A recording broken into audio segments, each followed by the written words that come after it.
Well, the breaking news of the night is that Donald Trump has lost another very important vote. That makes 2 nights in a row of breaking news about Donald Trump being on the losing side of a very important vote. Last night, the voters of Wisconsin crushed Donald Trump and Elon Musk's candidate for a state Supreme Court justice, and instead elected the candidate supported by the Democratic Party in Wisconsin, Susan Crawford, to be the next elected Supreme Court justice in the state of Wisconsin. But tonight, the Republican-controlled United States Senate made history by voting against Donald Trump for the first time. Donald Trump lost the vote in the United States Senate tonight. 4 Republican senators joined all the Democrats in voting against Donald Trump tonight in the United States Senate, 51-48, in favor of a resolution that would nullify any claim of presidential authority to impose tariffs on Canada. This is the first big crack in the wall of Republican senatorial support for Donald Trump. Republicans voting against the Trump-Canadian tariffs in the Senate were Senator Mitch McConnell, Senator Susan Collins, Senator Lisa Murkowski, and Senator Rand Paul.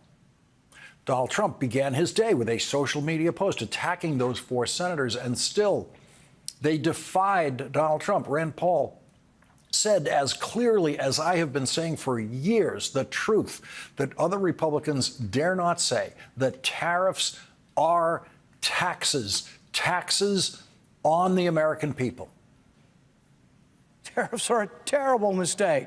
They don't work. They will lead to higher prices. They are a tax, and they have historically been bad for our economy. Donald Trump's secret is out. Tariffs are a tax on American consumers only.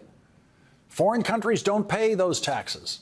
Trump supporters wouldn't believe me when I was telling them that for years, but now Republicans are saying it loud and saying it clear. Mitch McConnell said it today. Now the financial networks like CNBC are saying it constantly. And tonight, the Wall Street Journal, in its editorial in response to Donald Trump's announcement of the new tariffs today, said tariffs are taxes, pure and simple. Back in the 20th century, a nerdy right-wing Republican in Washington who never held elected office, named Grover Norquist, bent the entire Republican Party in Washington to his will. It was pathetic to watch. In effect, he forced them to sign a pledge to never vote for an increase in taxes of any kind.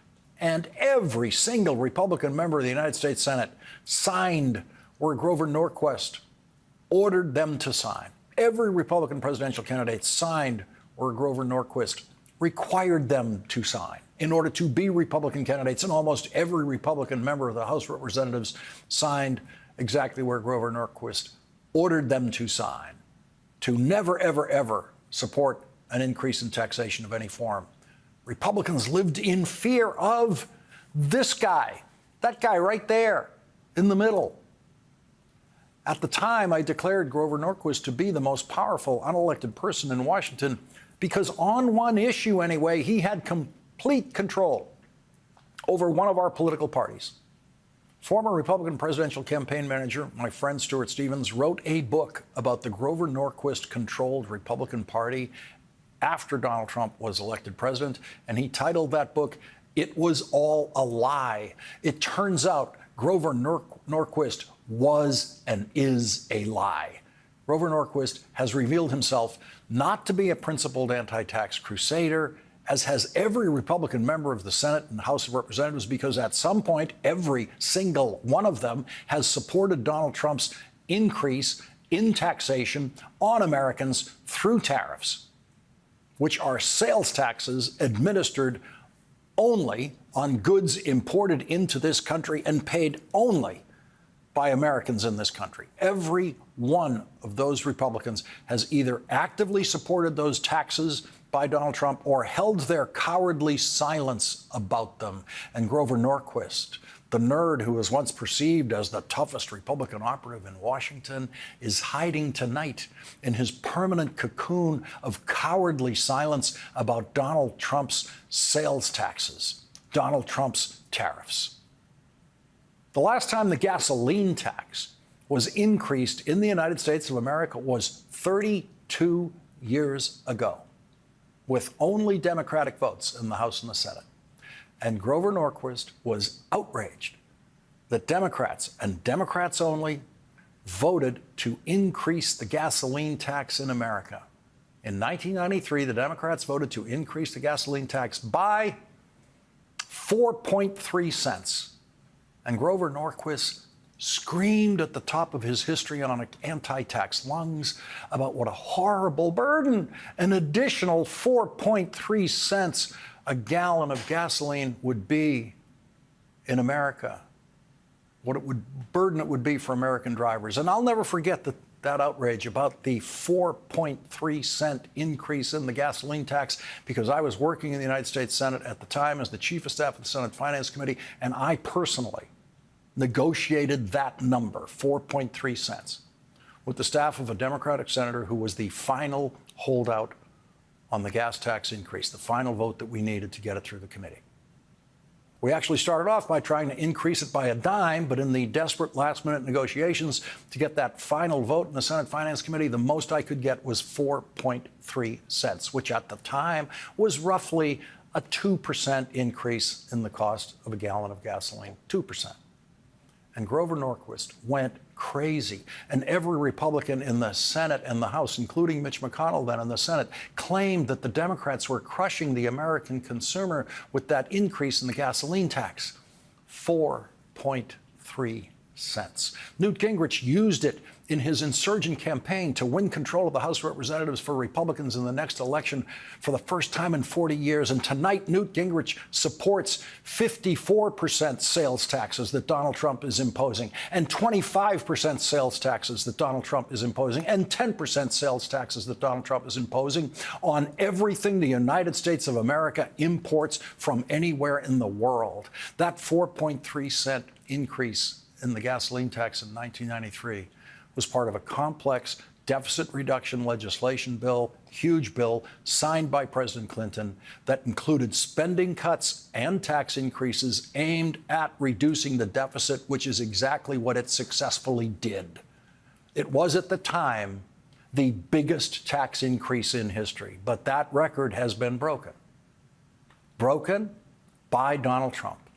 Republican Mike Pence, who signed Grover Norquist's anti-tax pledge in order to win his seat in the House of Representatives, tweeted tonight, the Trump tariff tax is the largest peacetime tax hike in U.S. history. These tariffs are nearly 10 times the size of those imposed during the Trump-Pence administration and will cost American families over $3,500 per year. And so tonight, we have a new winner for biggest tax increase in history, Donald Trump and his faithful and mostly cowardly supporters in Congress.